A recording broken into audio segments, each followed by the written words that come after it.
Hello बच्चों, કેમ છો? जय स्वामीनारायण। रेवती जी, बलदेव जी, हरे कृष्ण महाराज की जय। આપણે રાસાયણિક બંધન ચેપ્ટરની અંદર લાસ્ટ લુઈસ બિંદુ નિરૂપણ શીખતા હતા. એની અંદર મેં લગભગ 5 ઉદાહરણ બાકી મૂક્યા હતા. મેં કીધું ઘરેથી હોમવર્કમાં તમે કરજો. જો ના કર્યા હોય તો આજે આપણે એને ફરીથી જોઈ લઈએ કે સલ્ફ્યુરિક એસિડનું લુઈસ બિંદુ નિરૂપણ સમજાવો. તો લુઈસ બિંદુ નિરૂપણ માટે મેં તમને કહ્યું હતું કે મધ્યસ્થ પરમાણુ કોને લેવો, કે જેની વિદ્યુત ઋણતા ઓછી હોય તેને મધ્યસ્થ પરમાણુ બનાવો, જેનું કદ મોટું હોય તેને મધ્યસ્થ પરમાણુ બનાવો. ઓક્સિજન પરમાણુ જો છેડા ઉપર હોય તો ડબલ બોન્ડ દ્વિબંધથી જોડો, અને એચ હંમેશા લાસ્ટમાં એ એકલ બંધથી જોડવાનું. તો આપણે સૌથી પહેલું લઈએ સલ્ફ્યુરિક એસિડ. સલ્ફર એ સેન્ટ્રલ એટમ બનશે, તો આ એસ. એસની આજુબાજુ 4 ઓક્સિજન મૂકી દો પહેલા, કારણ કે એચ તો હંમેશા ક્યાં હોય? છેડા ઉપર. હવે આપણા જોડે એચ છે, એચ 2 છે, તો 2 એચ ને ગમે તે 2 ઓક્સિજન ઉપર જોડી દઈએ છેડા ઉપર. આ જોડી દીધો, આ પણ જોડાઈ ગયો. ઓકે. અને હવે આપણે આ સલ્ફર જે ઓક્સિજન છે એ છેડા ઉપર છે માટે તે દ્વિબંધથી જોડીશું, આને પણ દ્વિબંધથી જોડીશું. આને આપણે કયા બંધથી જોડીશું? એકલ બંધથી. કેમ? કારણ કે છેડા પરનો ઓક્સિજન નથી, તો આ દોરી દીધો. હવે આનું બિંદુ નિરૂપણ બનાવવું તો ખૂબ જ સહેલું થઈ ગયું. આવડી ગઈ ને રચના બનાવતા. પહેલા આ રીતે બંધારણીય માળખાકીય બંધારણ બનાવો, પછી એને બિંદુ નિરૂપણમાં મૂકી દો. સલ્ફરમાં કેટલા ઇલેક્ટ્રોન છે? 6.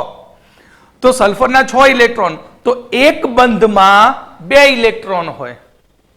આ જે બંધ રચાયો, બંધમાં કેટલા ઇલેક્ટ્રોન? 2. તો 2 માંથી એક ઓક્સિજનનું અને એક સલ્ફરનું. અહીંયા ઓક્સિજન સલ્ફર ડબલ બોન્ડ. તો આનો મતલબ કે અહીંયા આપણે સલ્ફરના કેટલા ઇલેક્ટ્રોન ગણી શકીએ? સેન્ટ્રલ એટમનું અષ્ટક પૂર્ણ થવું જોઈએ, તો સલ્ફરમાં તો 6 જ ઇલેક્ટ્રોન છે સંયોજકતાના. તો અહીંયા ડબલ બોન્ડમાં ગણીએ તો 2, 4, 6, 8, 10 ને 2 12 થયા. એનો મતલબ કે આ બંધારણમાં સલ્ફરના 2 ઇલેક્ટ્રોન જે ઓક્સિજન સાથે ભાગીદારી કરે, પણ ઓક્સિજનનો એક પણ ઇલેક્ટ્રોન હોતો નથી.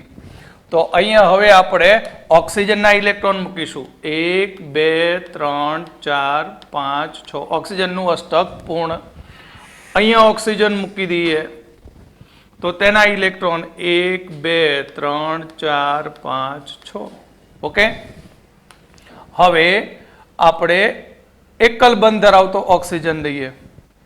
તો એકલ બંધમાં અહીંયા એકલ બંધ છે, તો સલ્ફરનો કેટલો ઇલેક્ટ્રોન? 1. આ બાજુ પણ સલ્ફરનો 1 ઇલેક્ટ્રોન. હવે ઓક્સિજન, તો ઓક્સિજન અહીંયા 1 ઇલેક્ટ્રોનની આની સાથે ભાગીદારી કરશે, 1 ઇલેક્ટ્રોનની હાઇડ્રોજન સાથે ભાગીદારી કરે. કોની સાથે ભાગીદારી કરે? હાઇડ્રોજન સાથે. તો આ હાઇડ્રોજનનો ઇલેક્ટ્રોન અને આ રીતે ભાગીદારી કરી. તો ઓક્સિજનમાં ટોટલ ઇલેક્ટ્રોન સંયોજકતાના 6, તો 3. ઓક્સિજન કેટલા સંયોજકતા? ઓક્સિજનમાં 6, તો આ 3, 4 દેખાય ને? 1, 2, 3, 4, 5 અને 6. એ જ પ્રમાણે આ બાજુ આ ઓક્સિજનનો ઇલેક્ટ્રોન ભાગીદારી કરે, તો 1, 2, 3, 4, 5 અને 6. અને હાઇડ્રોજન સાથે ઇલેક્ટ્રોનની ભાગીદારી કરી માટે આ H. આ H. બિંદુ નિરૂપણ કમ્પ્લીટ. ઓકે. પછી સર્કલ બનાવી દો એની ઉપર. અષ્ટક બનાવીને શું બનાવી દેવાનું? સર્કલ. તો હવે આપણે સર્કલ બનાવી દઈએ. તો હાઇડ્રોજનનું ડુપ્લેટ કમ્પ્લીટ થયું, ઓક્સિજનનું અહીંયા અષ્ટક પૂર્ણ થયું, આ ઓક્સિજનનું અષ્ટક પૂર્ણ થયું, આ ઓક્સિજનનું અષ્ટક પૂર્ણ થયું, હાઇડ્રોજનનું ડુપ્લેટ કમ્પ્લીટ થયું, ઓક્સિજનનું અષ્ટક કમ્પ્લીટ થયું, બરાબર, અને સલ્ફરનું પણ અષ્ટક કમ્પ્લીટ થયું. આ થયું H2SO4 નું લુઈસ બિંદુ નિરૂપણ. આ રીતે બનાવવાનું. પહેલું માળખાકીય બંધારણ બનાવી દેવાનું. હવે આવશે H2S2O5. આનું નામ છે કેરોજ એસિડ. યાદ રાખજો, H2SO5 કેરોજ એસિડ. તો અહીંયા મૂકી દઈશું આપણે સલ્ફર. ઓકે, કેટલા ઓક્સિજન? 5. તો સલ્ફરની ફરતે તો 4 ઓક્સિજન જ ગોઠવાય. 1 2 3 અને 1 આ 4. હવે એક ઓક્સિજન હજી પણ વધારાનો છે, તો તે ઓક્સિજન બીજા ઓક્સિજન સાથે એકલ બંધથી જોડાશે. કયા બંધથી? એકલ બંધથી. હવે હાઇડ્રોજન કેટલા? તો હાઇડ્રોજન 2. તો આપણે એક હાઇડ્રોજન આની સાથે જોડી દઈએ, એક હાઇડ્રોજન આની સાથે જોડી દઈએ, અને આ ઓક્સિજનને સલ્ફર સાથે એકલ બંધથી. કેમ? કારણ કે છેડા ઉપરના ઓક્સિજન નથી. છેડા ઉપરનો ઓક્સિજન હોય તો કયા બંધથી જોડાય? દ્વિબંધથી જોડાશે. પણ આ દ્વિબંધ બનાવવા માટે કોના ઇલેક્ટ્રોન વપરાયા? સલ્ફરના. ઓકે, તો હવે જો બિંદુ નિરૂપણ કરવું ખૂબ જ સહેલું છે. હાઇડ્રોજનના 2 ઇલેક્ટ્રોન ગયા, બરાબર. તો અહીંયાથી શરૂ કરીએ, સ્ટાર્ટ. O. તો O ની અંદર ઓક્સિજનનો 1 ઇલેક્ટ્રોન, એક હાઇડ્રોજનનો ઇલેક્ટ્રોન, અહીંયા ઓક્સિજન, આ બાજુ પણ ઓક્સિજનનો ઇલેક્ટ્રોન, બરાબર. આ ઓક્સિજનના ઇલેક્ટ્રોન સાથે ભાગીદારી. ઓક્સિજનના ટોટલ ઇલેક્ટ્રોન કેટલા? 6. તો આ ઓક્સિજનના 6 ઇલેક્ટ્રોન થઈ ગયા. 1 2 3 4 5 6. જે હાઇડ્રોજન સાથે એકલ બંધ બનાવે, આગળ ઓક્સિજન સાથે એકલ બંધ બનાવે. આ ઓક્સિજન આગળ જતા સલ્ફર સાથે એકલ બંધ બનાવવા માટે સલ્ફરનો ઇલેક્ટ્રોન, 1 ઓક્સિજન. તો હવે આ ઓક્સિજનની ફરતે કેટલા ઇલેક્ટ્રોન આવશે? બીજા 2 અબંધકારક, બરાબર. એ જ પ્રમાણે અહીંયા સલ્ફરના જ ઇલેક્ટ્રોન ભાગીદારીમાં જશે, આગળ શીખવાડ્યું તે પ્રમાણે. અને અહીંયા ઓક્સિજન, તો ઓક્સિજનનું અષ્ટક પૂર્ણ થશે. છેડા ઉપરના તત્વનું હંમેશા અષ્ટક પૂર્ણ થતું હોય છે, તે માટે તે કોઈ પણ પ્રકારનો બંધ બનાવી શકે. આ બંધ વિશે અહીંયા હું ચર્ચા કરતો નથી, આગળ જોઈશું. તો ઓક્સિજન અને H. આ રીતે લુઈસ બિંદુ નિરૂપણ કરી શકાય. પણ એ મજાની વાત એક છે કે અહીંયા 2 ઓક્સિજન એકલ બંધથી જોડાયા. કયા બંધથી જોડાયા? એકલ બંધથી. તો આ જે ઓક્સિજન ઓક્સિજન એકલ બંધથી જોડાય છે તે બંધને કહેવામાં આવશે પેરોક્સાઇડ બંધ કહેવાય છે. કયો બંધ કહેવાશે? પેરોક્સાઇડ. નીટની એક્ઝામમાં 2020ની અંદર આના આધારિત MCQ પૂછાયો હતો કે નીચે આપેલા સંયોજનોમાં કયો સલ્ફ્યુરિક એસિડ, સલ્ફરનો કયો એસિડ પેરોક્સાઇડ બંધ ધરાવે છે? તો સલ્ફરના 2 એસિડ એ પેરોક્સાઇડ બંધ ધરાવતા હોય છે, જેમાંનું એક છે H2SO5. લુઈસ બિંદુ નિરૂપણ ખૂબ જ સહેલું છે, પણ તેના માટે સૌથી પહેલું અગત્યનું છે એનું બંધારણીય માળખું. અને બંધારણીય માળખું એ મારી ટેકનિકથી જ તમને આવડે, બાકી આવડે નહીં. ઓકે, તો હવે આની ઉપર સર્કલ મૂકી દેજો. હવે આગળ આપણે લઈએ બીજું ઉદાહરણ.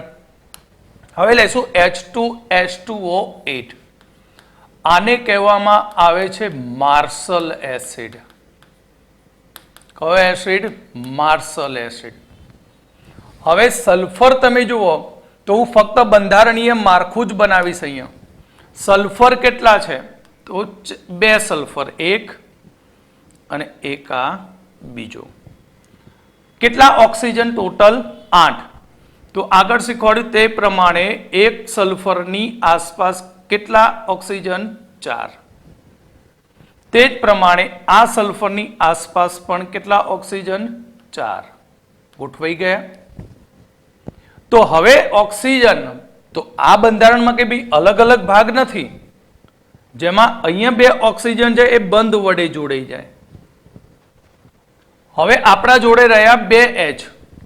તો 2 H તમારી મરજી, गमे ते ऑक्सीजन ऊपर बंने सल्फर मांथी कोई एक एक ऑक्सीजन ऊपर मूकी दो। धारो के मैं सीधी लाइन में अहींया जोड़ी दीधो H, अहींया पण जोड़ी दीधो H। ओके, हवे ऑक्सीजन एकल बंधथी बधी रचनामां जोड़ायो छे आडी लाइनमां, तो हवे क्यांय द्विबंधनी शक्यता नथी, माटे सल्फर साथे एकल बंध, आ पण सल्फर साथे एकल बंध, एकल बंध, एकल बंध। तो ऊपर नीचेना जे ऑक्सीजनो छे ए ऑक्सीजनो ए सल्फरना 2 इलेक्ट्रॉन थी द्विबंध बनावशे। कोना? सल्फरना। आ थयुं H2S2O8 मार्शल एसिडनुं माळखाकीय बंधारण, जेमां 2 ऑक्सीजन एकल बंधथी जोड़ायेला छे अने एकल बंधथी जोड़ायेला आ बंधने कहेवामां आवे छे पेरोक्साइड बंध कहेवामां आवे छे। એટલે આ થયું પેરોક્સી સલ્ફ્યુરિક એસિડ। નીટ 2020 ની અંદર આ જ એમસીક્યુ પૂછાયો હતો કે આ સલ્ફરના એસિડ આપ્યા હતા આ બધા, એમાંથી આ એક ઉદાહરણ મૂક્યું હતું કે નીચેનામાંથી કયો સલ્ફરનો એસિડ પેરોક્સી સલ્ફ્યુરિક એસિડ છે, તો H2S2O8 છે। હવે આવશે KMnO4, બરાબર, KMnO4। તો પહેલું તો Mn 25 નંબરનું તત્વ છે, જેની ઇલેક્ટ્રોન રચના આર્ગોન કમ્પ્લેટ 3d5 4s2 છે। એટલે કે Mn ની સંયોજકતામાં ટોટલ 7 ઇલેક્ટ્રોન, ટોટલ કેટલા ઇલેક્ટ્રોન છે? 7। તો હવે આપણે સેન્ટ્રલ એટમ મૂકીશું Mn। કેટલા ઓક્સિજન આપણા જોડે? 4। તો 1 2 3 4। મેં મારી પોતાની ધારણાઓમાં લખાયું હતું સોપાનોમાં, H કે Na હોય તો તે છેડા ઉપર જોડાય, તો આ રીતે એને છેડા ઉપર મૂકી દીધો, અથવા એને કાઢી નાખીએ તો પણ ચાલે, કારણ કે એ આયનીય બંધ બનાવે, બરાબર। એટલે અહીંયાથી આપણે K ને કાઢી નાખીએ, અથવા રવા દો તો પણ વાંધો નહીં, પણ K આ રીતે હશે પ્લસ સ્વરૂપે, તો ઓક્સિજન કેવો બની જાય? માઇનસ। ઓકે, તો આ માઇનસ ઓક્સિજન કયા બંધથી જોડાય? એકલ બંધથી। બાકીના બધા જ ઓક્સિજન દ્વિબંધથી જોડાશે। આ થયું KMnO4 નું માળખાકીય બંધારણ, બરાબર। અને આ બધા ઉપર તમારે કોના ઇલેક્ટ્રોન ગણવાના? Mn ના, કારણ કે Mn માં કેટલા ઇલેક્ટ્રોન છે? 7। તો આ બંને ઇલેક્ટ્રોન કોના છે? Mn ના। તો 2 4 6 અને બંધમાં ભાગીદારીથી 7 ને 1 8, Mn નું અષ્ટક શું થયું? પૂર્ણ થયું। તે જ પ્રમાણે અહીંયા K પાસેથી ઇલેક્ટ્રોન મેળવી ઓક્સિજનનું અષ્ટક પૂર્ણ થાય। અહીંયા તો ઓક્સિજનના ક્યાંય ઇલેક્ટ્રોન બંધમાં ભાગ લેતા નથી, પણ Mn ના ઇલેક્ટ્રોનથી અષ્ટક એનું પૂર્ણ થાય। તો આ થયું લુઈસ બિંદુ નિરૂપણ। ઓકે, પરીક્ષાની અંદર તમારી સ્કૂલમાં આવું પૂછી શકે, નીટની અંદર તો આ રીતે નથી હોતું, પણ એની આધારિત MCQ બનતા હોય છે। હવે આપણે જોઈશું આયનીય બંધ અથવા તો વિદ્યુત સંયોજક બંધ। નામ ઉપરથી જ ખબર પડે કે અહીંયા શું નામ આપીએ? આયનીય બંધ। શું નામ આપ્યું છે? આયનીય બંધ નામ આપ્યું છે। શું નામ આપ્યું છે? આયનીય। આયનીય મતલબ કે આ બંધની અંદર માત્ર ને માત્ર આયનો જ હોય, અને આયનો 2 પ્રકારના જ હોય। કયા 2 પ્રકારના? ધન આયન અને ઋણ આયન। તો આયનીય બંધ બનવા માટેની 2 કન્ડિશનો છે, 2 શરતો છે। આયનીય બંધ 2 બાબત ઉપર આધાર રાખે। પહેલી બાબત છે, આયનીય બંધ બનાવવા માટે ધન આયન અને ઋણ આયન સરળતાથી બનવા જોઈએ। તટસ્થ પરમાણુમાંથી ધન આયન અથવા ઋણ આયન એ સરળતાથી બનવા જોઈએ। તો કોણ ધન આયન ઋણ આયન સરળતાથી બનાવે? સમૂહ 1 આલ્કલી ધાતુઓ। કયું? સમૂહ 1 આલ્કલી ધાતુઓ।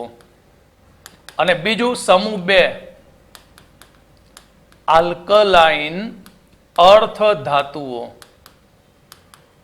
તો સમૂહ 1 માં સોડિયમ, પોટેશિયમ, રૂબિડિયમ, સીઝિયમ, બરાબર। અહીંયા આવશે મેગ્નેશિયમ, કેલ્શિયમ, સ્ટ્રોન્શિયમ, બેરિયમ। આગળના નથી લીધા, કેમ? શીખવાડી દીધું. આગળના બે તત્વો સમૂહના કેવો બંધ બનાવે? સહસંયોજક. એટલે તટસ્થ પરમાણુમાંથી ધન આયન અથવા ઋણ આયન બનવાની સરળતા ઉપર આધાર રાખે. એટલે સમૂહ 1 અને સમૂહ 2 ના તત્વો એ મોટા ભાગે 99% આયનીય બંધ બનાવતા હોય છે. અને ઋણ આયન કોણ બને સહેલાઈથી? સમૂહ 17 હેલોજન તત્વો Cl Br I-. તો આ તત્વો એ સહેલાઈથી ઋણ આયન બને છે. તો તટસ્થ પરમાણુમાંથી ધન આયન અથવા ઋણ આયન બનવાની સરળતા ઉપર એક આધાર રાખે. બીજું, હવે જે ઘન બને તો એ ઘનમાં ધન આયન અને ઋણ આયનની ગોઠવણી તે પણ ખાસ અગત્યનો પરિબળ છે. એક આ દિશામાં ધન આયન મૂકો ઉત્તરમાં અને દક્ષિણમાં ઋણ આયન મૂકી દો, પછી બંને વચ્ચે ક્યાં આકર્ષણ થવાનું? એટલે એમની ચોક્કસ રીતે શું થવી જોઈએ? ગોઠવણી થવી જોઈએ. તો જ તેમાંથી સ્ફટિક સંયોજનની લેટિસ બનતી હોય છે. લેટિસ મતલબ કે કોઈ ચોક્કસ નિયમિત સ્થાનમાં આયનોની ગોઠવણી થાય. કોઈ ચોક્કસ નિયમિત સ્થાનમાં આયનોની શું થાય? ગોઠવણી થાય છે. એટલે આયનીય બંધ બનવા માટે આપણે બે ઘટકો જોઈએ, બે સ્પીસીઝો જોઈએ. એક જોઈએ ધન આયન અને બીજો જોઈએ ઋણ આયન. તો ધન આયનની વાત કરીએ તો ધન આયન ક્યારે બને? ઇલેક્ટ્રોન તટસ્થ પરમાણુમાંથી દૂર થાય ત્યારે. અને ઇલેક્ટ્રોન દૂર થવાની ક્રિયા એને કહેવાય આયનીકરણ. એટલે ધન આયન બનવું, રચના થવી તે આયનીકરણ સાથે સંકળાયેલું છે. એટલે કે તટસ્થ પરમાણુમાંથી ઇલેક્ટ્રોનને આપણે દૂર કરવાનો છે તો ધન આયન બને. અને ઋણ આયન એટલે ઇલેક્ટ્રોન મેળવવો. ત્રીજા ચેપ્ટરમાં ભણી ગયા ઇલેક્ટ્રોન મેળવવાનો મતલબ ઇલેક્ટ્રો પ્રાપ્તિ. તો ઇલેક્ટ્રો પ્રાપ્તિ સાથે સંકળાયેલું છે. ઇલેક્ટ્રોન બંધુતા, પ્રાપ્તિનો મતલબ બીજો, ઇલેક્ટ્રોન બંધુતા સાથે સંકળાયેલું છે. એટલે ઋણ આયન તટસ્થ પરમાણુમાં ઇલેક્ટ્રોનનો શું થાય? ઉમેરો થાય. એક્ઝામ્પલ તરીકે ધન આયનની વાત કરીએ તો ધન આયન તરીકે હંમેશા શું હોય? મેટલ. તો મેટલ ઇલેક્ટ્રોન, એ પણ ઇલેક્ટ્રોન સોલિડ અવસ્થામાં ના ગુમાવે, વાયુરૂપ અવસ્થામાં. મેટલ વાયુરૂપ અવસ્થામાં એક ઇલેક્ટ્રોન ગુમાવી અને M+ ધન આયન બનાવી દે. આ પ્રક્રિયાને કહેવાય આયનીકરણ. અને તેની સાથે સંકળાયેલી ઉર્જાને કહેવાય આયનીકરણ એન્થાલ્પી કહેવાય. બીજું, હવે ઋણ આયન તો X હેલોજન તત્વો વાયુરૂપ અવસ્થામાં એક ઇલેક્ટ્રોન મેળવીને X- ઋણ આયન બનાવે તો તેને કહેવાય ઇલેક્ટ્રો ગેઇન એન્થાલ્પી, ઇલેક્ટ્રોન પ્રાપ્તિ એન્થાલ્પી, ડેલ્ટા EGH. આ બંને થિયરી આપણે ત્રીજા ચેપ્ટરમાં ભણી ગયા કે જ્યારે કોઈ તત્વ ઇલેક્ટ્રોન મેળવતું હોય ત્યારે તે દરમિયાન મોટા ભાગના તત્વો ઉષ્માનું ઉત્સર્જન કરે. એટલે પ્રક્રિયા ઉષ્મા ક્ષેપક બનતી હોય છે. તેના અપવાદો પણ મેં સમજાવેલા. બેરેલિયમ ઋણ આયન શક્ય નથી, બરાબર. તે જ પ્રમાણે મેગ્નેશિયમ ઋણ આયન શક્ય નથી, ઉમદા વાયુઓ ઋણ આયન શક્ય નથી. અને ઋણ આયન બનાવવા જાવ તો ત્યાં ઉર્જા આપવી પડતી હોય.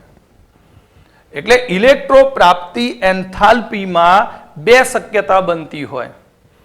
ક્યાંક ઉષ્મા શોષક હોય અને ક્યાંક મોટા ભાગે ઉષ્મા ક્ષેપક હોય.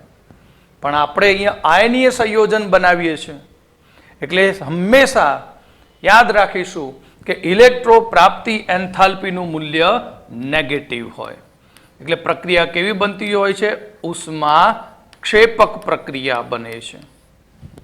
જ્યારે આયનીકરણ એન્થાલ્પીમાં ઇલેક્ટ્રોનને ખેંચીને બહાર કાઢવાનો, ઇલેક્ટ્રોન કેન્દ્ર સાથે જોડાયેલો હોય તો એના બંધનમાંથી તોડવા માટે ઉર્જા આપવી પડતી હોય છે, માટે તે પ્લસ વડે દર્શાવાય. અને તે પ્રક્રિયા ઉષ્મા શોષક હોય છે. કેવી પ્રક્રિયા હોય છે? ઉષ્મા શોષક. એટલે ઇલેક્ટ્રો પ્રાપ્તિ એન્થાલ્પી જેનું મૂલ્ય ઋણ હોય અને ઉષ્મા ક્ષેપક, જ્યારે આયનીકરણ એન્થાલ્પી જેનું મૂલ્ય ધન હોય અને તે ઉષ્મા શોષક હોય છે. ક્લિયર? તો આગળ વધીએ આયનીય બંધમાં. તો આયનીય બંધ કોણ બનાવે? તો ધન આયન અને ઋણ આયન. ધન આયન કેવો હોવો જોઈએ? ધન આયન સહેલાઈથી ઇલેક્ટ્રોન ગુમાવે તેવો હોવો જોઈએ. એટલે કેન્દ્ર સાથે ઇલેક્ટ્રોનનું બંધન કેવું હોવું જોઈએ કે આ કેન્દ્ર છે અને આ ઇલેક્ટ્રોન, તો ઇલેક્ટ્રોનનું કેન્દ્ર સાથેનું બંધન કેવું હોવું જોઈએ? નિર્બળ હોવું જોઈએ. નિર્બળ બંધન હોય તો ઓછી ઉર્જાએ ઇલેક્ટ્રોન શું થાય? દૂર થઈ જાય. કેવી ઉર્જાએ? ઓછી ઉર્જાએ. એટલે આયનીય બંધ નીચી આયનીકરણ એન્થાલ્પી અને ઊંચી ઇલેક્ટ્રો પ્રાપ્તિ એન્થાલ્પી ધરાવતા તત્વો વચ્ચે રચાતો હોય છે. આયનીય બંધ કોની વચ્ચે રચાય? તો એક તો નીચી આયનીકરણ એન્થાલ્પી ધરાવતા તત્વો કયા? સમૂહ 1 આલ્કલી ધાતુ, સમૂહ 2 આલ્કલાઇન અર્ધ ધાતુ, અને ઊંચી ઋણ ઇલેક્ટ્રો પ્રાપ્તિ એન્થાલ્પી ધરાવતા તત્વો એટલે હેલોજન તત્વો ClBr સાથે આયનીય બંધ રચાય છે. બીજું કે આયનીય બંધ કોણ બનાવે? ધાત્વિક તત્વો અને અધાત્વિક તત્વો. કેમ? કારણ કે ધાત્વિક તત્વો સહેલાઈથી ધન આયન બનાવે અને અધાત્વિક તત્વો સહેલાઈથી ઋણ આયન બનાવે. પણ અપવાદ છે એક કે એમોનિયમ NH4+ બંને તત્વો અધાત્વિક છે છતાં પણ તે આયનીય સંયોજન બનાવે છે.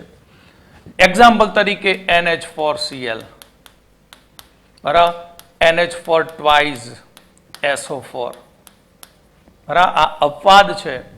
NH4 માં કોઈ ધાતુ નથી, બંને અધાતુઓ છે, પણ NH4+ ધન આયન એ આયનીય સંયોજન બનાવતો હોય છે. ઓકે, તો આ હતું આયનીય બંધ વિશેની માહિતી. તો આયનીય સંયોજન કોને કહીશું? તો આયનીય બંધથી જે રચના થઈ કે આયનીય બંધમાં કોણ હતું? ધન આયન અને ઋણ આયન. તો ધન આયન અને ઋણ આયનોની જ્યારે ચોક્કસ લેટેસ્ટ સ્થાનમાં ગોઠવણી થાય ત્યારે સ્ફટિકની રચના થતી હોય છે. અને એ જે સ્ફટિકની રચના થશે તેને કહેવામાં આવશે આયનીય સંયોજન કહેવાય. એટલે આયનીય સંયોજનો એ સ્ફટિકમય અવસ્થામાં હોય છે. આયનીય સંયોજનો કઈ અવસ્થામાં હોય? સ્ફટિકમય અવસ્થામાં, જેમાં ધન આયન અને ઋણ આયનો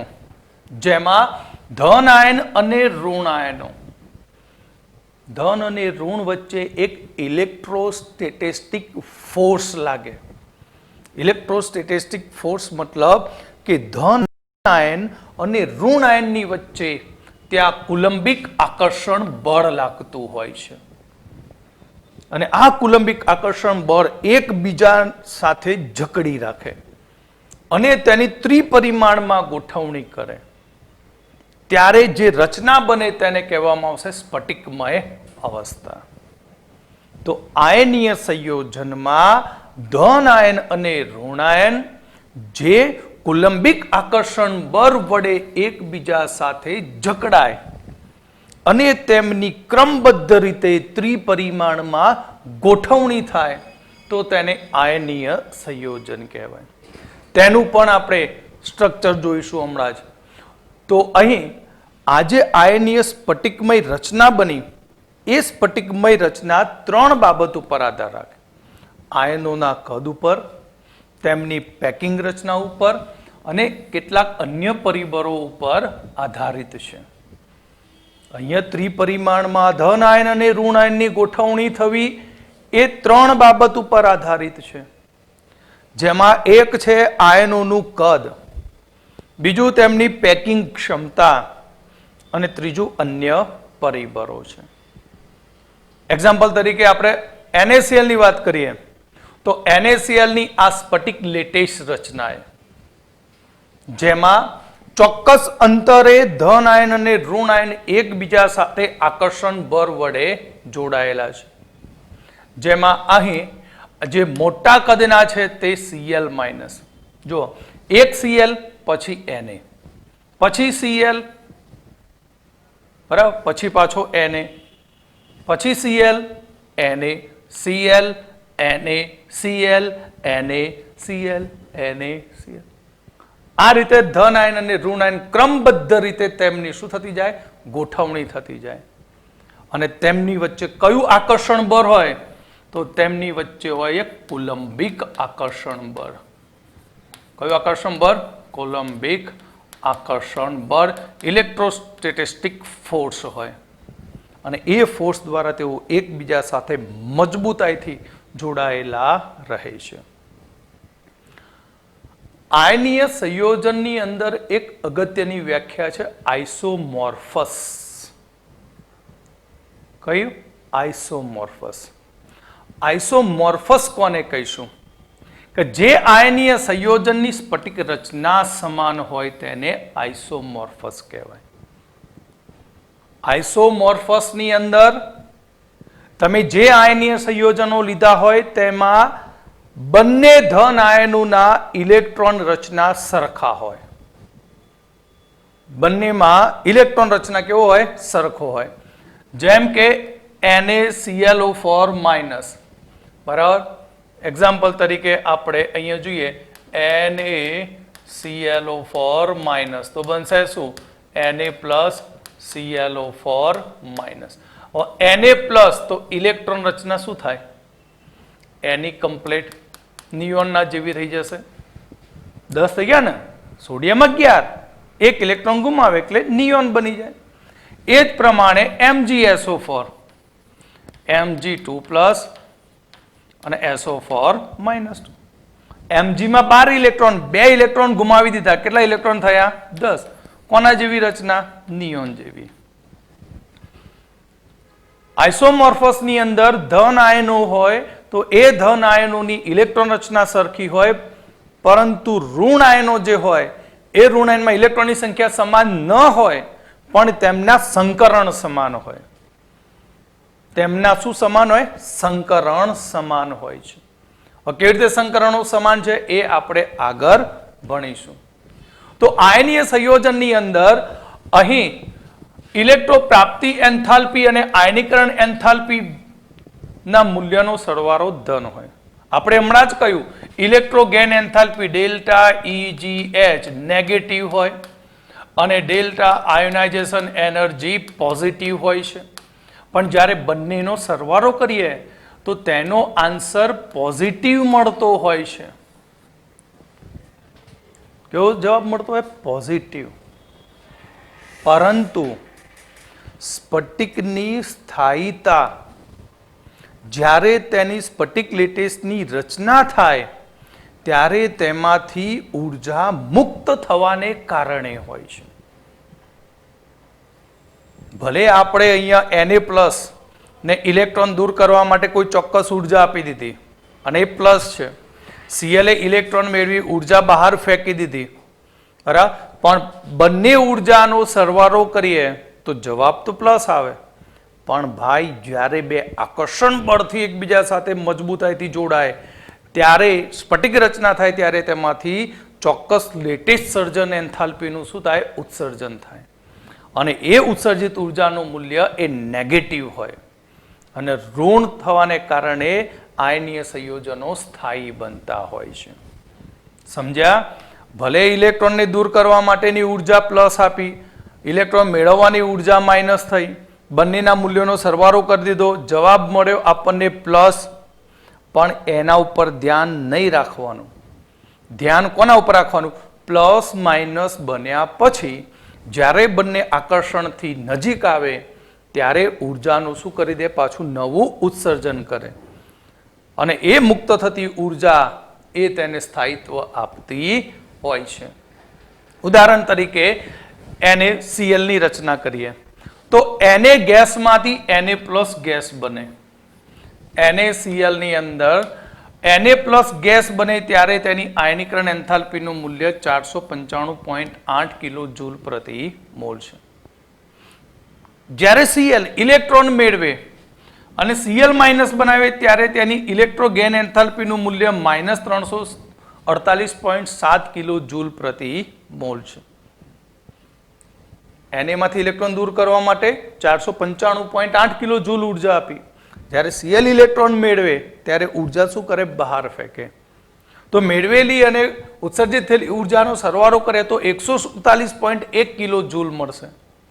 પણ એ કેવું મળશે? પ્લસ, કારણ કે આની કિંમત કેવી છે? પ્લસ છે. ઓકે, તો કેવી મૂલ્ય મળશે આપણને? પ્લસ મૂલ્ય મળશે. પણ જ્યારે આ બે આઇટમો બની Na+ અને Cl-, આ Na+ અને Cl- જ્યારે એકબીજાની નજીક આવે, કુલંબિક આકર્ષણ બળ લગાવી અને સ્ફટિક લેટિસ રચના બનાવશે ત્યારે બંનેના જોડાણથી ત્યાં 788 કિલો જૂલ ઉર્જાનું શું થાય? ઉત્સર્જન થાય. 788 કિલો જૂલ ઉર્જાનું શું થયું? ઉત્સર્જન થયું. તો કઈ ઉર્જા વધી ગઈ? ઉત્સર્જિત થતી ઉર્જા વધી ગઈ. માટે NaCl સંયોજન આપણને સ્થાયી અવસ્થામાં મળતું હોય છે. ક્લિયર? અને આ જ ઉર્જા આયનીય સંયોજનોની સ્થાયીતાનું સૂચન કરતું હોય છે. હવે આપણે જોઈશું આ કંઈક નવું આવ્યું અંદર, લેટેસ્ટ એન્થાલ્પી. લેટેસ્ટ ઉર્જા. આ લેટિસ ઉર્જા શું છે? લેટેસ્ટ એન્થાલ્પી શું છે? તો આપણે એવું કર્યું અહીંયા કે Na+ gas plus Cl- gas gives શું બની ગયું? NaCl solid. બરાબર.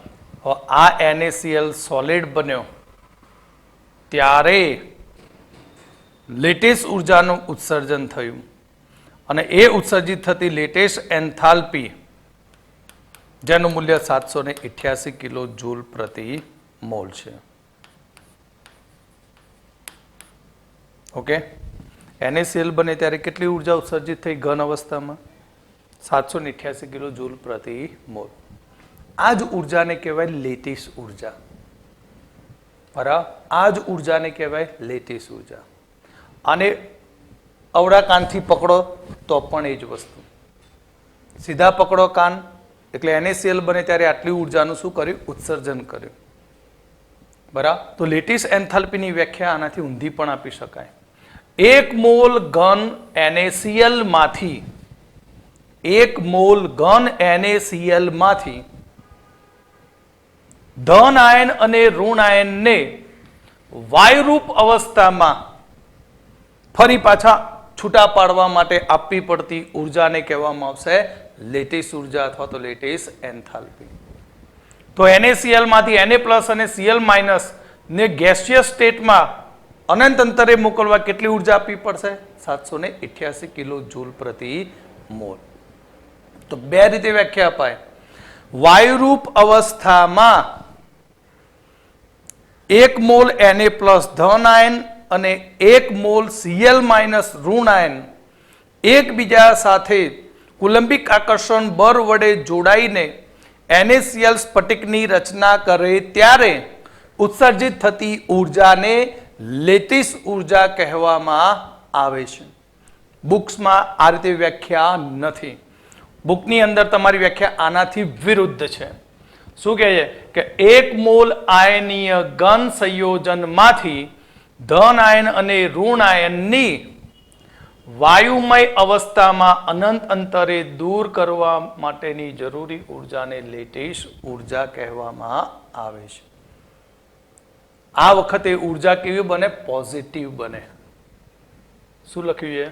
દૂર કરવા માટેની જરૂરી ઉર્જા. એક્ઝામ્પલ તરીકે 1 મોલ NaCl માંથી અનંત અંતરે 1 મોલ Na+ અને Cl- આયનને આપણે શું કરવા છે? દૂર કરવા છે.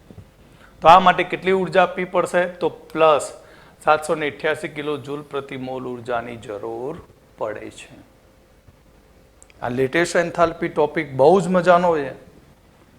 આની ઉપરથી સરસ મજાના MCQ બને. કોની લેટેસ્ટ એન્થાલ્પી વધારે હોય, તમને જુદા જુદા આયનીય સંયોજનો આપી દે, પછી કમ્પેરિઝન કરવાનું હોય, બરાબર. આવું તો ક્યાંય બુક્સમાં છે જ નહીં, આપણા જોડે છે. હું શીખવાડીશ લેટેસ્ટ એન્થાલ્પી ઉપર અસર કરતા પરિબળો. તો લેટેસ્ટ એન્થાલ્પી ઉપર અસર કરતું પહેલું પરિબળ છે ધન આયન અને ઋણ આયનનું કદ. પહેલું પરિબળ ધન આયન અને ઋણ આયનનું કદ. સમજો કે આ ધન આયન અને આ ઋણ આયન. ઓકે, એટલે પહેલો તો આયન જ હોય, તો આ ધન આયન અને આ ઋણ આયન, એટલે બે પરમાણુ છે. આ ધન આયનનો પરમાણુ અને આ ઋણ આયનનો પરમાણુ. ચલો 2 મિનિટ અને સરખી રીતે તોડી દો. આ ધન આયન કે જેને એક ઇલેક્ટ્રોન શું કરી દીધો, ગુમાવી દીધો, અને આ ઋણ આયન જેની અંદર ઇલેક્ટ્રોન છે. તો જેટલા કદમાં નાના હશે તેટલું બંને વચ્ચેનું અંતર કેવું હોય, ઓછું થાય. અંતર કેવું લાગે, કક્ષાની સરફેસથી અંતર ઓછું હોય. પરિણામે આની ઉપર આકર્ષણ બળ વધારે લાગે. આકર્ષણ બળ કેવું હોય, વધુ. પરંતુ જો સમજવા માટે લઈએ કે ધન આયન કદમાં મોટો હોય અને ઋણ આયન પણ કદમાં મોટો હોય, તો આકર્ષણ બળ આ ઇલેક્ટ્રોનો આની ઉપર કેવું લાગે, ઓછું લાગે.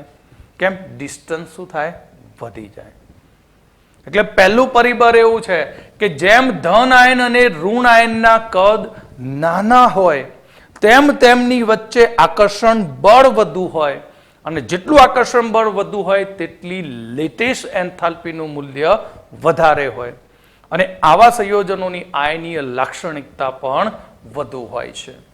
તો અહીંયા આપણું પહેલું ધન આયન અને ઋણ આયનના કદ જેટલા નાના હોય છે તેટલું તેમની વચ્ચે આકર્ષણ બળ વધુ હોય છે, અને તેમની લેટેસ્ટ ઉર્જા વધુ હોય, અને તેમની આયનીય લાક્ષણિકતા પણ વધુ હોય છે. બીજું તમે ભણી ગયા કુલંબિક આકર્ષણ બળ બીજા ચેપ્ટરમાં. કુલંબિક બળ ઇઝ ઇક્વલ ટુ કે Q1 Q2 upon R², અને પોટેન્શિયલ એનર્જી PE બરાબર કે Q1 Q2 upon R. આ સૂત્ર તમે આગળ શીખી ગયા. તો આના જેમ જ લેટેસ્ટ ઉર્જા હોય, આની જેમ જ શું હોય છે, લેટેસ્ટ ઉર્જા. તો લેટેસ્ટ ઉર્જા બરાબર કે Q plus Q minus upon R. Latest ઉર્જા ધન આયનનો વીજભાર ગુણ્યા ઋણ આયનનો વીજભાર છેદમાં R. R એ ધન આયન અને ઋણ આયનની ત્રિજ્યાનો સરવાળો છે. R પ્લસ એટલે કે ધન આયનની ત્રિજ્યા અને R માઇનસ ઋણ આયનની ત્રિજ્યા થાય. માટે લેટેસ્ટ ઉર્જાનું સમીકરણ કે Q plus Q minus upon R plus R minus. હવે આની ઉપર જ લેટેસ્ટ ઉર્જાનો આખો રિલેશન થયો. પહેલું તમે જોઈ શકો કે લેટેસ્ટ ઉર્જા R પ્લસ સાથે કયો સંબંધ છે, વ્યસ્ત સંબંધ છે. લેટેસ્ટ ઉર્જાને ધન આયનની ત્રિજ્યા સાથે કયો સંબંધ, વ્યસ્ત સંબંધ. આનો મતલબ જેટલી ત્રિજ્યા નાની હોય ધન આયનની તેટલી લેટેસ્ટ ઉર્જા વધારે હોય. જે ધન આયનની ત્રિજ્યા નાની હોય તેની લેટેસ્ટ ઉર્જા વધારે હોય. એટલે ધન આયનનું કદ ઘટે તેમ લેટેસ્ટ ઉર્જાનું મૂલ્ય વધે. એક્ઝામ્પલ તરીકે LiCl અને NaCl. LiCl અને NaCl બંનેમાં ઋણ આયન સરખો છે, માત્ર ધન આયન અલગ અલગ છે. તો બંનેમાં કોની લેટેસ્ટ ઉર્જા વધુ હશે, LiCl ની. કેમ LiCl ની? કારણ કે સમૂહમાં છે Li અને Na. કદમાં તમે જાણો છો કે Li કદમાં નાનો, ધન આયન બને તો પણ કદમાં નાનો બની જાય, એટલે ધન આયનનું કદ નાનું છે. કદની રીતે જોઈએ તો કદમાં Na+ ગ્રેટર ધેન Li+ છે. તો જેનું કદ નાનું હોય તેની લેટેસ્ટ ઉર્જા વધારે હોય. સમજણ પડે? આ MCQ માટેની ટ્રીક છે બધી, બુક્સમાં ના હોય. બરાબર? આ બધી ટ્રીકો તમારે યાદ રાખવી પડે કે લેટેસ્ટ ઉર્જા ચાલે છે 1/r+, અને r+ ધન આયનની ત્રિજ્યા, ધન આયનની ત્રિજ્યા નાની હોય તેનું કદ નાનું હોય તેમ લેટેસ્ટ ઉર્જા વધારે હોય. પછી તમને સમાન આયનીય સંયોજનો આપ્યા હોય જેમાં ઋણ આયન સરખો હોય તો કમ્પેરિઝન માત્ર કોનું કરવાનું? ધન આયનનું કરવાનું. હવે એ જ પ્રમાણે આપણે જોઈએ તો ઋણ આયન, તો ઋણ આયન પણ કયો સંબંધ ધરાવે? વ્યસ્ત સંબંધ ધરાવે. ઋણ આયનનું કદ નાનું હોય તેમ લેટેસ્ટ ઉર્જાનું મૂલ્ય વધારે હોય. ઋણ આયનનું કદ ઘટે તો લેટેસ્ટ ઉર્જાનું મૂલ્ય શું થાય? વધતું જાય. સિમ્પલ ઉદાહરણ, NaCl અને NaI. NaCl અને NaI, તો NaCl ની લેટેસ્ટ ઉર્જા વધુ, I ની ઉર્જા ઓછી. કેમ? સાદું ગણિત. Cl અને Cl, Br અને I, કોનું કદ મોટું? સમૂહમાં ઉપરથી નીચે જાઓ, આયોડિનનું. આયોડિન, Br અને Cl, એટલે Cl નું કદ તો ખૂબ જ નાનું. તો Cl- બને તો પણ કદ નાનું, I- બને તો એનું કદ ખૂબ જ મોટું થાય. તો આપણું શું કહે છે લેટેસ્ટ એન્થાલ્પીનો સંબંધ? કે લેટેસ્ટ એન્થાલ્પી, લેટેસ્ટ ઉર્જા ચાલે છે 1/r-. r- એટલે ઋણ આયનની ત્રિજ્યાનું મૂલ્ય જેટલું નાનું હશે તેટલી લેટેસ્ટ એન્થાલ્પીનું મૂલ્ય વધારે હશે. ઓકે? પણ આ બંને ઉદાહરણમાં તમે જુઓ છો કે આયનીય સંયોજનોની રચના કેવી છે? સમાન છે. આમાં Cl સરખા, આમાં ધન આયનો સરખા છે. તે પરિસ્થિતિમાં આપણે બીજું કંઈ લમણા લેવાના નહીં. સીધું કોના આધારિત આન્સર આપવાનો? કદને આધારે. કોને આધારે? કદને આધારે. હવે આપણે લેટેસ્ટ એન્થાલ્પી ચલે છે Q+. Q+ એટલે ધન આયન પરનો વીજભાર. જેમ કે Na+. નો ચાર્જ કેટલો? +1. Mg2+, એનો ચાર્જ +2. Al3+, એનો ચાર્જ કેટલો થયો? 3+. તો આના ઉપરથી એમ કહી શકાય કે જેમ ધન ચાર્જ વધતો જશે તેમ લેટેસ્ટ ઉર્જાનું મૂલ્ય શું થાય? વધતું જાય. જેમ ધન ચાર્જ વધતો જાય તેમ લેટેસ્ટ ઉર્જાનું મૂલ્ય વધે છે. એક્ઝામ્પલ તરીકે NaCl અને MgCl2. NaCl અને MgCl2, કોની લેટેસ્ટ ઉર્જા વધારે? MgCl2 ની. કેમ? કારણ કે NaCl માં Na+ છે અને MgCl2 માં Mg2+ છે. માટે Mg પરનો Q+ કેવો છે? વધારે. જેનો Q+ વધારે તેની લેટેસ્ટ ઉર્જા વધારે હોય. ક્લિયર? આ જ પ્રમાણે સૂત્ર મુજબ જોઈએ તો લેટેસ્ટ ઉર્જા ચલે છે Q-. Q-, જેમ ઋણ આયન ઉપરનો વીજભાર વધુ હશે તેમ તેની લેટેસ્ટ ઉર્જા વધુ હોય. આ નવું ગતકડું આવ્યું. હમણાં આપણે એવું કહ્યું કે ઋણ આયનનું કદ નાનું હોય તો લેટેસ્ટ ઉર્જા વધારે. અહીંયા તો શું કહે છે કે ઓક્સિજન -2, નાઇટ્રોજન -3, Cl -1 હોય તો જેની ઉપર નેગેટિવ ચાર્જ વધુ હશે તેની લેટેસ્ટ ઉર્જા વધારે હશે. એટલે જ્યારે ઋણ આયન બાબતમાં વીજભારનો ઉપયોગ થાય ત્યારે આયનીય કદ, ઋણ આયનના કદને મહત્વ આપવામાં આવતું નથી.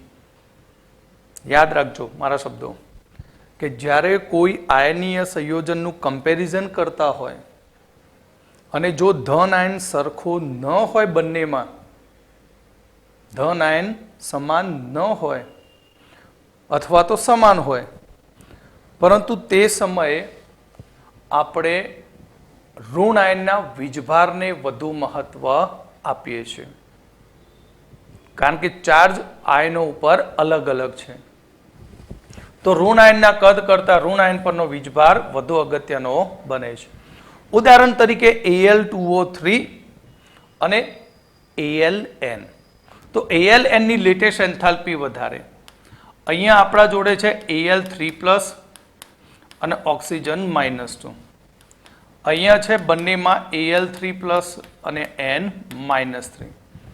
કારણ કે એલ્યુમિનિયમ છે Al એટલે 2 8 3 અષ્ટક કરવા 3 ગુમાવી દે. નાઇટ્રોજન 7 2 5 શું કરે 3 મેળવી લે, માટે નાઇટ્રોજન -3.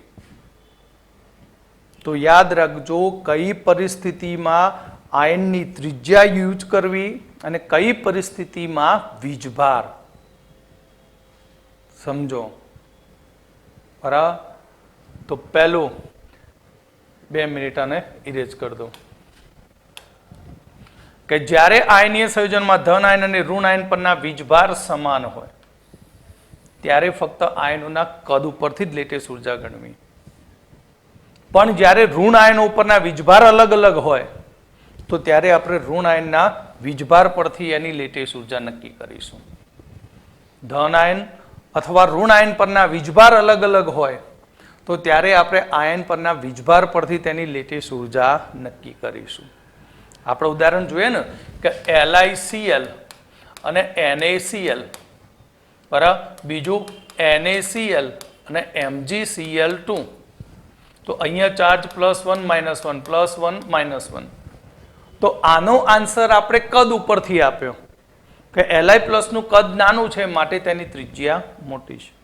જ્યારે આ ઉદાહરણમાં Na+ અને Mg2+ ચાર્જ અલગ અલગ થયા તો આપણે આનો આન્સર કોના ઉપરથી આપ્યો? ધનના ચાર્જ ઉપરથી આપ્યો. કારણ કે Cl તો બંનેમાં -1 માટે આની લેટેસ્ટ ઉર્જા કેવી હતી? વધારે હતી. ઓકે, હવે આપણે એક નવો ટોપિક નિયમનિષ્ઠ ભાર ફોર્મલ ચાર્જ. આ ટોપિક વાસ્તવમાં તો આઉટડેટેડ ટોપિક છે બરાબર, છતાં પણ આપણે એનસીઈઆરટીમાં આપ્યો છે એટલે એને ઉપયોગમાં લઈ લઈએ કે લુઈસ બંધારણમાં રહેલા દરેક પરમાણુ પરના વીજભારનું માપન જેને કહેવામાં આવશે ફોર્મલ ચાર્જ. લુઈસ બંધારણમાં રહેલા દરેક પરમાણુ પરનો વીજભારનું માપન જેને કહેવાય ફોર્મલ ચાર્જ. તો આ ફોર્મલ ચાર્જ માટેનું સૂત્ર છે કે લુઈસ બંધારણમાં રહેલા પરમાણુનો ફોર્મલ ચાર્જ બરાબર લુઈસ રચનામાં પરમાણુ પરનો નિયમનિષ્ઠ ભાર ફોર્મલ ચાર્જ બરાબર જે પરમાણુનો આપણે ફોર્મલ ચાર્જ શોધતા હોય તે મુક્ત પરમાણુની સંયોજકતામાં રહેલા ઇલેક્ટ્રોનની કુલ સંખ્યા માઇનસ તે જ પરમાણુ પર રહેલા અબંધકારક ઇલેક્ટ્રોનની કુલ સંખ્યા -1/2 એ પરમાણુની આજુબાજુ જે બંધ બનતા હોય તે બંધની કુલ સંખ્યા, તે બંધમાં રહેલા ઇલેક્ટ્રોનની કુલ સંખ્યા. અને દરેક બંધમાં એક બંધમાં 2 ઇલેક્ટ્રોન હોય તો 2 બંધમાં કેટલા થાય?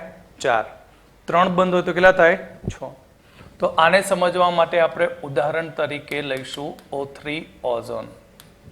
ઉદાહરણ તરીકે આપણે લઈશું ઓઝોન. ઓક્સિજન O અને આ O. દરેક ઓક્સિજન પરમાણુની સંયોજકતામાં કેટલા ઇલેક્ટ્રોન છે? 6 ઇલેક્ટ્રોન. તો જો આ 2 ઓક્સિજન 2 ઇલેક્ટ્રોનની ભાગીદારી કરી. 2 ઇલેક્ટ્રોન આ ઓક્સિજનના, 2 ઇલેક્ટ્રોન આ ઓક્સિજનના. તો છેડા ઉપર હવે આ ઓક્સિજનના કેટલા ઇલેક્ટ્રોન રહ્યા? 4. 2 ગયા ને બંધમાં, ટોટલ કેટલા? 6. હવે આ ઓક્સિજનને કેટલા ગયા ઇલેક્ટ્રોન? 2 ગયા. તો આ ઓક્સિજન અષ્ટક પૂર્ણ કરવા માટે શું કરે? એના 2 ઇલેક્ટ્રોન આના આપી દે. કોને આપી દે? આ ઓક્સિજનને. અને ઓક્સિજનને કહે ભાઈ તું શાંતિ રાખ, તારા ઇલેક્ટ્રોન તારા જોડે રાખજો. અને એક વિશિષ્ટ પ્રકારનો બંધ બનતો હોય તીરવાળો, આપનારથી મેળવનાર તરફ. તો હવે આ ઓક્સિજનમાં કેટલા? 2 ઇલેક્ટ્રોન હતા ને અહીંયા? 2, 2, 4 અને 2 વધ્યા.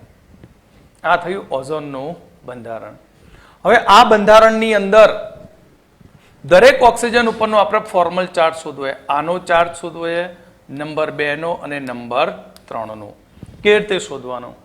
તો અહીંયા નંબર 1 ઓક્સિજનનો ફોર્મલ ચાર્જ સાવ સહેલું. ઓક્સિજન સંયોજકતામાં કેટલા ઇલેક્ટ્રોન છે એમાં? તો 2 6. તો મુક્ત અવસ્થા કહેવાય. અને કઈ અવસ્થા કહેવાય?